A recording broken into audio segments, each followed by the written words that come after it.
నిర్మితం దేశం హిందుస్థానం ప్రచక్షతే. స్వయంగా భగవంతుడే నిర్మించిన దేశం కాబట్టి ఎన్ని కష్టాలు వచ్చినా దీన్ని నేను నిలుపుకుంటాను, కాపాడుకుంటాను అని చెప్పి భగవంతుడే చెప్పాడు. యదా యదా హి ధర్మస్య గ్లానిర్భవతి భారత అంటూ. కాబట్టి అటువంటి పుణ్యమైనటువంటి దేశంలో అంత గొప్పదైనటువంటి సనాతన ధర్మానికి వారసులుగా హిందువులుగా మనకి జన్మనందించడం కూడా భగవంతుడి యొక్క ఆశీస్సులే. కాబట్టి ఇక్కడ మనం కొన్ని విషయాలు మనం గుర్తుంచుకోవాలి. మనం హిందువులని ప్రకటించుకుంటున్నాం.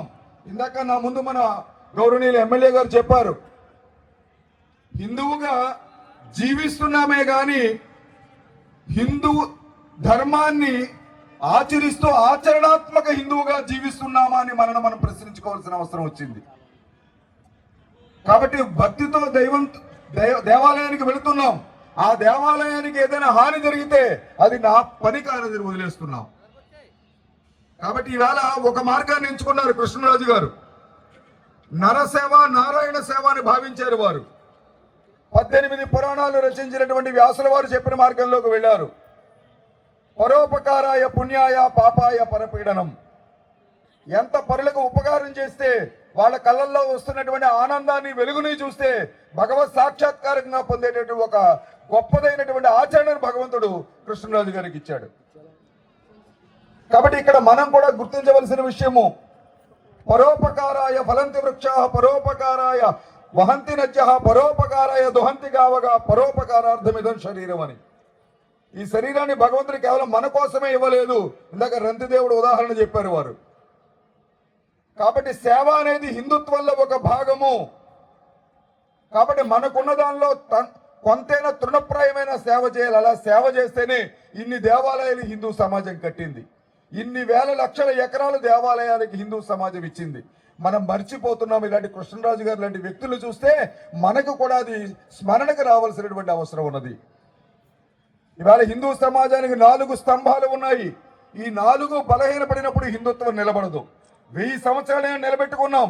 కానీ స్వతంత్రం వచ్చిన 80 సంవత్సరాల తర్వాత మన హిందూ సౌధానికి ఉన్న 4 స్తంభాలని బలహీనం చేసేసుకుంటున్నాం. 1 అర్చకులు, 2 పురోహితులు, 3 ఆచార్యులు, 4 ధర్మాచార్యులు. ఈ 4 బలంగా ఉంటేనే హిందుత్వాన్ని కాపాడుకుంటూ వచ్చారు. కాబట్టి ఇన్ని వేల సంవత్సరాల బానిసత్వంలో కూడా మనం నిలబడ్డాము అంటే ఈ 4 స్తంభాలు బలంగా ఉన్నాయి. ఇవాళ అంటే గణపతి గురించి తెలియని సంతానాన్ని పెంచుతున్నాం మనం. గాంధారి ఎవరో తెలియని సంతానాన్ని పెంచుతున్నాం మనం. కాబట్టి మన సమాజానికి భావితరాలకి మనం ఇవ్వాల్సినటువంటి ధర్మం ఏదైతే ఉన్నదో, ఆశయము లక్ష్యము ఏదైతే ఉన్నదో దాన్ని మనమే మన పిల్లలకి ఇచ్చుకోలేని పరిస్థితికి వస్తున్నాం మనం. కాబట్టి ఏదో సామెత చెబుతారు, పామే తన గుడ్లు తను తినేస్తుంది అని. కాబట్టి ఇవాళ హిందువులు జాగరణ కమ్మకపోతే, చైతన్యంలోకి రాకపోతే ఇవాళ 2% జనన రేటు లేనటువంటి జాతి నశించిపోతుంది. ఇది ప్రపంచ గణాంకాలు. ఇవాళ భారతదేశంలో హిందువుల జనన రేటు 1.81కి వచ్చింది. ముఖ్యంగా తెలుగు రాష్ట్రాల్లో 1.50కి వచ్చేసింది. ఇలాగే ఒక 17 సంవత్సరాలు కనుక కంటిన్యూ అయితే హిందువులు మైనారిటీలోకి వస్తారు. అందువల్లే చెబుతున్నారు 2050 నాటికి క్రైస్తవ రాజ్యం చేస్తామని, 2047 నాటికి ఇస్లాం రాజ్యం చేస్తామని, అయోధ్యలో కట్టిన ఆలయాన్ని తొలగిస్తామని. కాబట్టి ఈవేళ మనం గమనించాలి, మనము మన ధర్మాన్ని ఆచరించడం కాదు, ధర్మాన్ని పరిరక్షించుకోవడం కూడా మన బాధ్యతగా మనం గుర్తించాలి. దీనికోసం దేవాలయాలు, దీనికోసమే మఠ మందిరాలు, దీనికోసమే ఆశ్రమాలు. మనం ఆశ్రమానికి మన కుటుంబాన్ని తీసుకెళ్లి అలవాటు చేసుకోవాలి. మన కోసం సర్వం త్యజించి బ్రహ్మచారిగా సన్యాస దీక్షను ఆచరిస్తూ ఈ సమాజ హితమే పరమావధిగా తమ యొక్క అమూల్యమైన సందేశిస్తున్నటువంటి సాధు మహాత్ముల దగ్గరికి మన కుటుంబాలను తీసుకెళ్తున్నామా? ఇది కూడా మనం ఆలోచించాలి. రెండవది, ఇవాళ సమాజంలో ఎటువంటి వికృతులు వస్తున్నాయో వాటికి సమాధానం చెప్పుకోవాల్సిన అవసరం హిందువులది. మనకి 5 పంచ ప్రాణ బిందువులు ఉన్నాయి. వీటికి అవమానం జరిగింది కాబట్టి స్వతంత్ర పోరాటం చేశాము. గోవు, దేవాలయము, భూమాత, మాతృమూర్తులు, పురాణ గ్రంథాలు, ఈ 5 కాపాడబడ్డాయి కాబట్టే మనం మళ్ళీ స్వతంత్రం తెచ్చుకున్నాము. కాబట్టి ఇవి బలహీనపడుతున్నాయి. వీటిని రక్షించుకోవాల్సిన అవసరం మనందరి మీద ఉన్నది. ఇది మనం దృష్టిలో పెట్టుకోవాల్సిన అవసరం ఉన్నది. కాబట్టి ఇవాళ సమాజంలో వస్తున్నటువంటి అనేక దుర్మార్గాలకి హిందూ సమాజం నిలబడాలి. ఇవాళ సమరసతతో జీవించాలి. నా హిందువులు పతితులు భవేత్. హిందూ అన్నవాడు ఎవడు తక్కువ కాదు. హైందవ సోదరా సర్వే. హిందువులందరూ కూడా సోదర సమానులే. కాబట్టి మనం ఆరాధించే అన్ని దైవాల్లో, మనం ప్రార్థించే అందరు ఋషుల్లో అన్ని కులాలకు సంబంధించిన వాళ్ళు ఉన్నారు. కాబట్టి ఈ విచక్షణ మన సమాజం ఎప్పుడు పాటించలేదు, కొత్తగా అలవాటు చేసుకోకూడదు. కాబట్టి సమరసతతో జీవించాలి. మన కుటుంబాన్ని మన హిందుత్వం ఆధారంగా పెంచాలి. మనము మన వేషము, మన భాష, మన స్వ అనే భావన రావాలి మనలో. ఇది కూడా మనం గుర్తుంచుకోవాలి. చివరిగా ఒక మాట చెప్పి నేను ముగిస్తున్నాను. ఇవాళ హిందుత్వానికి ఎటువంటి ఆపదలు వస్తున్నాయంటే, ఇవాళ ప్రహ్లాదుని నిప్పుల్లోకి తోసేసి, ప్రహ్లాదుని కొండల మించి తోసేసి, ఏనుగులతో తొక్కించి, పాములతో కాట్లు వేయించి విషం త్రాగించినటువంటి వ్యక్తిని ఏమన్నా మనం? తండ్రి అయినా కూడా హిరణ్యకశిపుని ఏమని పిలుస్తాం మనం? రాక్షసుడు అని పిలుస్తాం మనం. కాబట్టి ఒక ఆడదాని యొక్క గౌరవాన్ని కాపాడకుండా ద్రౌపది చీరలు ఒలిచినటువంటి కౌరవుల్ని ఏమన్నాం మనం? రాక్షసులు అన్నాం మనం.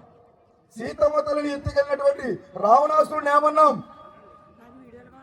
రాక్షసుడు అన్నాం మనం. వరం ఇచ్చినటువంటి పరమేశ్వరుని ఎత్తి మీద చేయబెట్టిన భస్మాసురుని ఏమన్నాం? రాక్షసుడు అన్నాం. పరమ పవిత్రంగా ఆరాధించుకుని ప్రార్థించుకుని అది ప్రసాదంగా స్వీకరించే లడ్డూల్లో కల్తీ చేసి నెయ్యితో లడ్డూలు తయారు చేసిన వాళ్ళని ఏమనాలి మనం? కాబట్టి ఈ రాక్షస జాతి సమాజంలో పెరిగితే ఇవాళ మన ధర్మానికి ప్రమాదం కలుగుతుంది. కాబట్టి భగవంతుడు ఆరాధించిన తర్వాత తీసుకునే ప్రసాదాలు కూడా, పవిత్రతను కూడా రాక్షసులు నాశనం చేస్తున్నారు. కాబట్టి ఇక్కడ ఒక విషయం గమనించాలి. ఈ రాక్షస జాతి పెరిగిన ప్రతిసారి కూడా దీన్ని అణిచివేయడానికి భగవంతుడు ఉద్భవించాడు. కాబట్టి మనం అధైర్యపడవలసిన అవసరం లేదు. కాబట్టి ఎక్కడైతే రాక్షసం పెరుగుతుందో రాక్షస మర్దన చేయడానికి రోజు తర్పణాలు వదిలే పరమ పూజ్య సాధు మహాత్ములు మన ముందు ఉన్నారు. కాబట్టి వారి తపోబలంతో ఈ ధర్మం కాపాడబడుతుంది, ఈ దేశం రక్షించబడుతుంది, మన వేద పురాణాలు రక్షించబడతాయి. కాబట్టి అందరి మనసులో బాధ ఉన్నది. ఇవాళ విశ్వ హిందూ పరిషత్ ఈ విషయంలో ఎందుకు గట్టిగా మాట్లాడట్లేదు అనుకుంటున్నారు? గట్టిగా మాట్లాడుతుంది. ఇంకా దీని మీద చర్యలకు ఉపక్రమిస్తుంది. హిందూ సమాజాన్ని నడుగట్టి ముందుకు తీసుకెళ్లి ఇటువంటి రాక్షస ప్రవృత్తి ఉన్న వాళ్ళు హిందూ సమాజంలో నిలబడే అర్హత లేదని ప్రకటిస్తుంది. కాబట్టి మనం చట్టాన్ని నమ్మేవాళ్ళం, మనం కోర్టులను నమ్మేవాళ్ళం, మనం రాజ్యాంగాన్ని నమ్మేవాళ్ళం. అందువల్ల 500 సంవత్సరాలు పోరాటం చేసిన సుప్రీంకోర్టు ద్వారా తీర్పు తెచ్చుకున్న అయోధ్య రామాలయాన్ని కట్టుకున్నాం మనం. ఇది విశ్వ హిందూ పరిషత్ యొక్క పంద. సాక్ష్యాన్ని కోర్టుకి ఇచ్చే ప్రయత్నం చేయమని, ఖచ్చితంగా ఇటువంటి రాక్షసులకి శిక్ష పడాలని, మరొక దేవాలయం వైపుకి ఇటువంటి రాక్షసులు కన్నెత్తి చూడకుండా కట్టడి చేయాలని ప్రభుత్వాన్ని కోరుతూ, లడ్డూ అపవిత్రం చేయడమే కాదు, దేవాలయాలు కూల్చేస్తున్నా, విగ్రహాల్ని కూల్చేస్తున్నా, రాముడి శిరస్సుని రామతీర్థంలో నరికేస్తున్నా, ఆ విగ్రహం యొక్క శిరస్సుని ఇంకా మనం చేతకానట్టు చేతలుడివి కూర్చోవడం కరెక్ట్ కాదు. మనం కలబడాలంటే నిలబడాలి, నిలబడాలంటే నిలబడినప్పుడే మనం ఐక్యం చెందుతాం. కలిస్తేనే బలుస్తాం, బలిస్తేనే నిలుస్తాం, విడిపోతే పడిపోతాం. ఈ ధర్మం కోసం మనం నిలబడదాం, ఈ ధర్మాన్ని కాపాడుకుందాం. ఈ ధర్మంలో భాగమైన కృష్ణరాజు గారు ఎంచుకునేటువంటి సేవా మార్గానికి మనం కూడా వెన్నుదలుగా నిలబడదాం. ఈ ధర్మం రక్షించబడినప్పుడు మాత్రమే మనం రక్షించుకోగలుగుతాం. ధర్మో రక్షతి రక్షిత, ఇది పలికే వాక్యం కాదు, ఆచరణ మార్గం. కాబట్టి ధర్మాన్ని రక్షించడం కోసం మీరందరూ కూడా కులాన్ని పక్కన పెట్టండి, గడప లోపల కులం పాటించండి, గడప బయటకు వచ్చిన తర్వాత హిందువులుగా భావించండి.